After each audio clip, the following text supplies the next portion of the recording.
whatever decision you make, just trust yourself.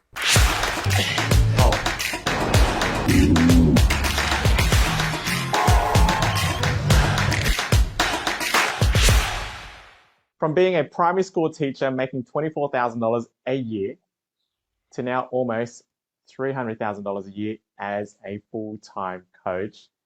But here's something that you don't know. I'm here with Katie Gordon, one of my Point One clients, and awesome human being who is here to share with us on the truth about running a successful coaching business and what people don't see, and more importantly, how you can overcome those challenges as well. So, hey, Katie, appreciate your time. My pleasure. My pleasure. Thanks for having me, Richmond.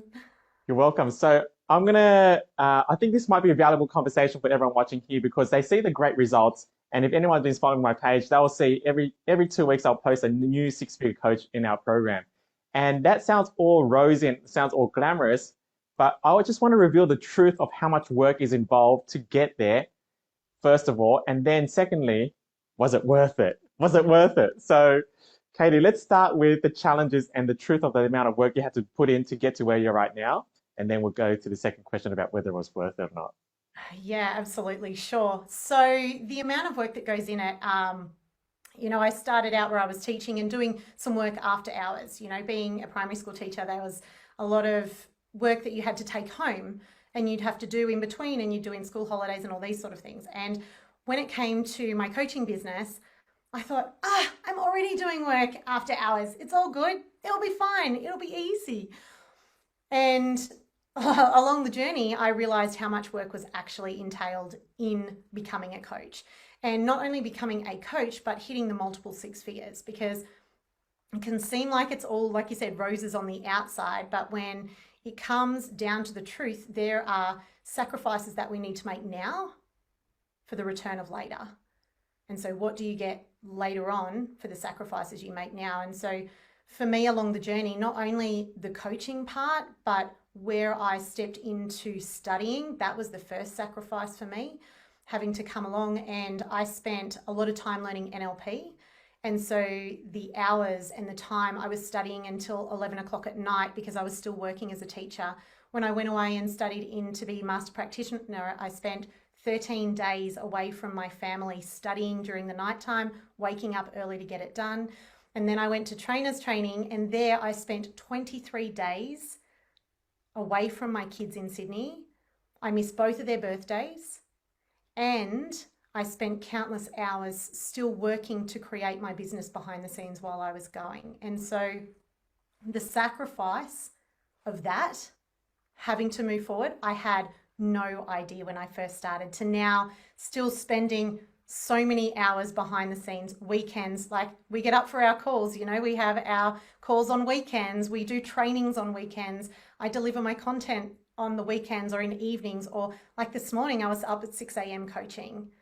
And so when it comes to us building our coaching business, is sometimes we step beyond the boundaries of what we originally think. If we're moving from being a full-time 9-to-5 professional into coaching, there's a lot more that goes on behind the scenes than what you actually see front to front. So it's incredibly profound. It is. And you are one of the hardest workers I know. And I know it's hard, especially for a mum to miss their kids' birthdays, especially for you too, and being a school teacher. So if a coach is watching this right now, they're probably thinking, well, why should I even do this? Like, I'm not going to sign up for this. I'd rather work 30, 40 hours a week in this job here because it's safe, it's secure. Then why would I go into this entrepreneurial space? Oh yeah, why? It's the rewarding side of it, right? So my mission is to help people who help people and to be the mirror of their magnificence, right? So the reason behind why I do this is far greater and outweighs everything that it takes to put in. So when I get to see, I was sharing this with you earlier, when I get to see my clients' faces and the elation in them, the satisfaction, the joy, the gratitude, the love of their business again, their passion coming to life, when I get to see that, when I get to see people transform their lives, time doesn't matter. The sacrifices don't matter. When I see the way my boys now interact with me and with others, it's all worth it. When I look at how people are growing their business and how they're growing their mindset, they're changing and transforming not only their lives, but the lives of those that are behind them. That for me is so rewarding. It's more of a fact of how much do you want to transform people's lives? And I know that I was here for a reason, that the reason that I've gone through what I've gone through in my life is to be able to help others transform theirs. And so for me, I'm absolutely fulfilled in doing that. I can tell. I Yeah. can tell. So just in case you're wondering, guys, Katie helps coaches and experts unpack their IP into models so they can actually deliver world-class trainings for their clients. And so, Katie, I'm just kind of curious as to how do you maintain focus on the future? How do they keep the end in mind so you can get the goal, get the prize? Yeah, great question. Oh, I love this one. One of the key factors is having those around you that are going to support you to move you forward. Those people who are around you who are going to love your crazy ideas or help you maneuver through when it is challenging and maybe you haven't quite made that, haven't kicked past that 10K mark, is to have those people with you who help remind you of your vision and help you move towards it, because it's a lonely journey, you know, and if you've got this vision and there's no one there to support you with it, sometimes that light blinkers, right? And it starts to fade.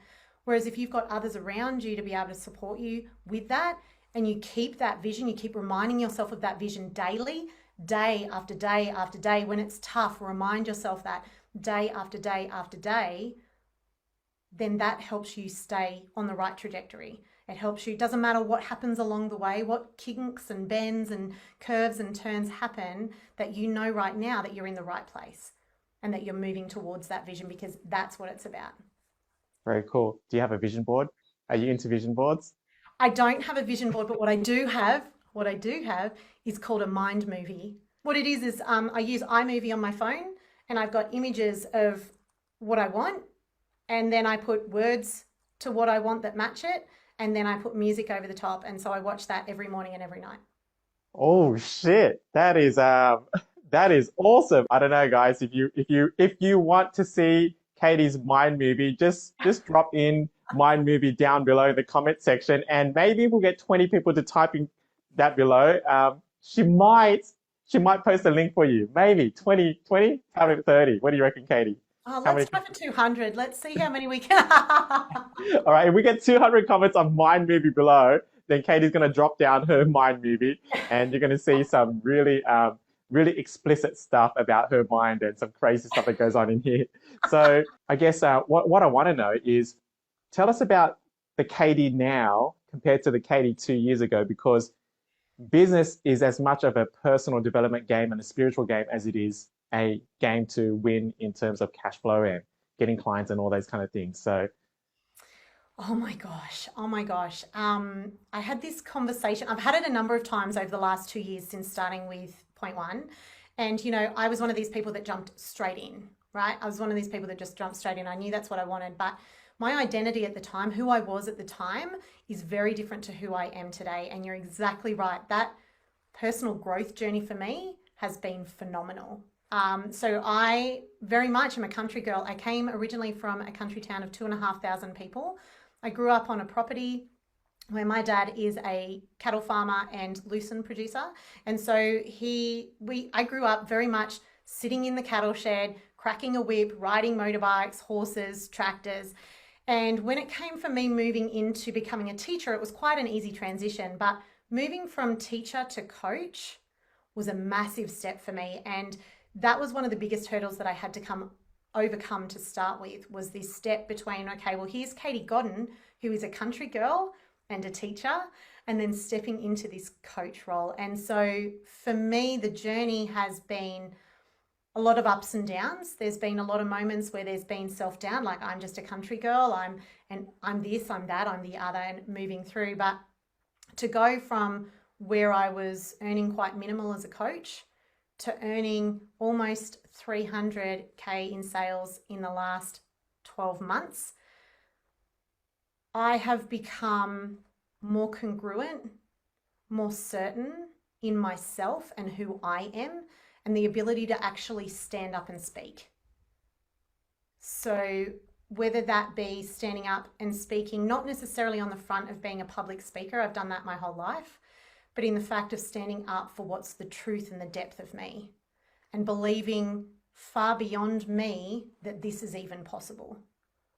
So for me, when I first started, to think that I could even get that far in 5 years, let alone getting there in just 2 years, I've earned over that. So that journey has been incredible, absolutely incredible. And, like we say all the time, there's new growth. And the Point One community and, my friends and my husband are very supportive. And when I come to those brick walls of identity and who am I in that journey, it's about facing it and fearlessly walking through.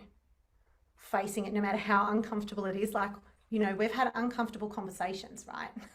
Where I've felt rattled and I'm like, I'm not sure about this. But I've pushed through and I've faced those fears and I've just done it anyway. That's huge, Katie. So I think this might be a good opportunity to end on this question. If you were to go back into teaching, that's just hypothetical, right? And you're teaching, I don't know, just call it grade 6. Mm-hmm. You're going to part some wisdom into them that you didn't have 2 years ago before you started this journey as a coach, as an entrepreneur. What kind of wisdom would you give to a person in grade 6, like an 11-year-old child right now? Oh my gosh.